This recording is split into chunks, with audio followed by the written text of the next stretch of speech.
Why do they say operators are standing by? Can't they tell we're busy?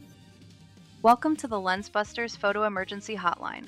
Mike will take calls about photo-related concerns. Call in at 415-742-1201 or leave a video message or audio message here for the next show. Hi, first up we have Jason from Cleveland, Ohio. Jason, what's your question? I developed a roll of film yesterday, and when I poured the pre-wash water out, it was purple. Is that a problem? Hey Jason, thanks for calling. Yeah, the color that you're seeing that comes out in the pre-wash, it's sometimes it's pink, sometimes it's blue, sometimes it's gray, sometimes it's purple. It's an anti-halation layer. It's this dye in the emulsion that sort of protects the light from bouncing around within the emulsion of the film. And if back before that was invented, the highlights would sort of get these glowing halos, which are kind of cool in its own way. But yeah, that's why it's there. It's all good. Hope your film turned out well. Call in again soon, okay? Thanks. Next, please. Hi, is this Bradley from Cupertino? What's your question? What's the point of bulk loading film? I don't get it. Hey Bradley, not all of us are rich, so for some of us saving money is important. I can see that you're not concerned about that sort of thing. You can save a substantial amount of money with bulk loading. It's also just a good way to test cameras and that sort of thing, or if you just need like unusual roll lengths. If you want to test a camera, you might want to just count out 12 exposures, and that's probably good enough to test most camera issues. So those are two great reasons to use a bulk loader. But if you're really rich and you can just throw money away, Bradley, have at it. Hi, up next I have Fiona from Redwood City, California. Fiona, what's your emergency? Is this the Lensbusters Photo Emergency Hotline? I've got a problem where my prints are all fogged. Hey Fiona, thanks for calling in. So there are a variety of possibilities. If your paper's been out too long and the Safelight is too bright or the wrong color, those are both possibilities. You want to keep Safelights a reasonable distance from the paper and don't leave your paper out very long. Paper that's really old can also be fogged. But are you calling in right now from your darkroom? It sounds like you might be. You don't want to be using your cell phone in the darkroom because it is emitting light usually too. So hopefully you get this one figured out. Good luck. Hi, is this Ella in Sacramento, California? Ella, what's your photo emergency? Is this the Lensbusters Photo Emergency Hotline? I'm having a problem where my close-up portraits keep cutting of the top of heads. Hey Ella from Sacramento. What a beautiful name. That actually happens to be my daughter's name, who lives in Sacramento. I'm sort of assuming you're using a TLR or a rangefinder. So with a TLR or a rangefinder, probably a TLR in this case, I'm guessing, like a Mamiya or a Rolleiflex or a Yashica Mat, or there are a variety of other brands.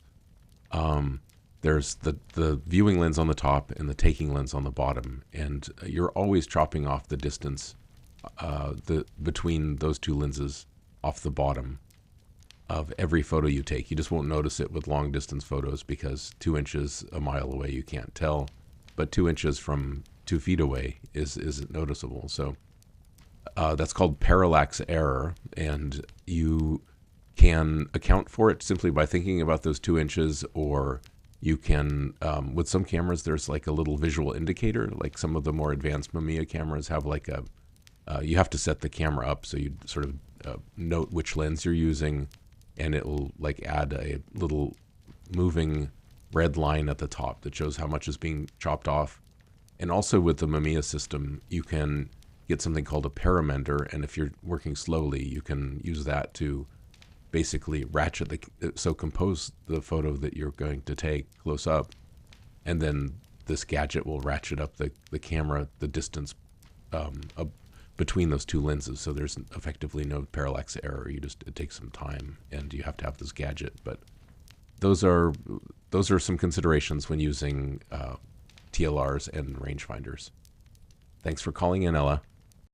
Okay, next it's Marie from Paris, France. Marie, what's up? Hi, this is Marie from Paris. I just wanted to call in and say what a handsome voice you have, Michel. I love your show. Okay, I called in with my fake accent. Make sure you pay me today. Hey Marie, you were supposed to like save that last bit for off the record. That doesn't sound so great, but hey, I just sent you the the $50 by PayPal, so you should have it now. Thanks for pretending. Hi, is this Dimitri from Trenton? Dimitri, what's your question? I saw a video about using a leader retriever. Why would anybody do that? Hey, Dimitri, thanks for calling in. Yeah, there are a variety of reasons one might want to use a leader retriever.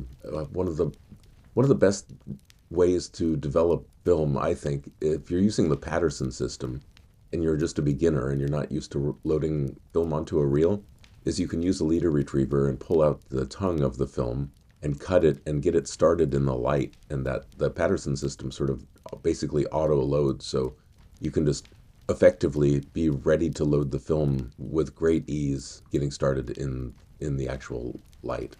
The other reasons that one might use a leader retriever are, so it used to be back in the olden days, I used to occasionally pull a roll of film out so I could use a different roll. So if I had, say, ISO 100 film and then I wanted to use ISO 400 film, I would pull out the old roll, put a notation on it that I was shot up to, say the 15th frame, and then later I could reload that film and just sort of extend a little bit past that, usually go like 2 photos past that.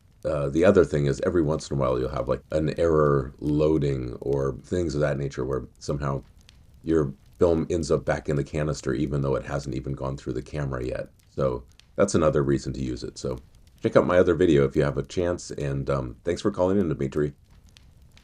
Your connection to the Rochester Correctional Facility for the Criminally Insane is now terminated. Good day. Yo, Cupcake, time to go back to your padded cell.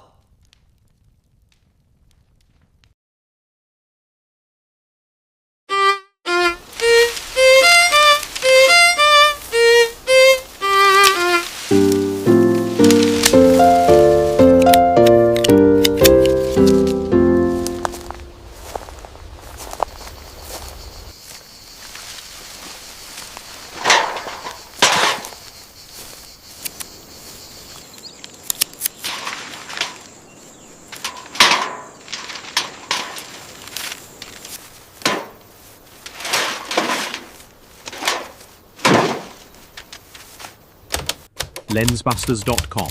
How-to videos, manuals, PDFs, and more. Copyright Michael Halberstadt, 2026.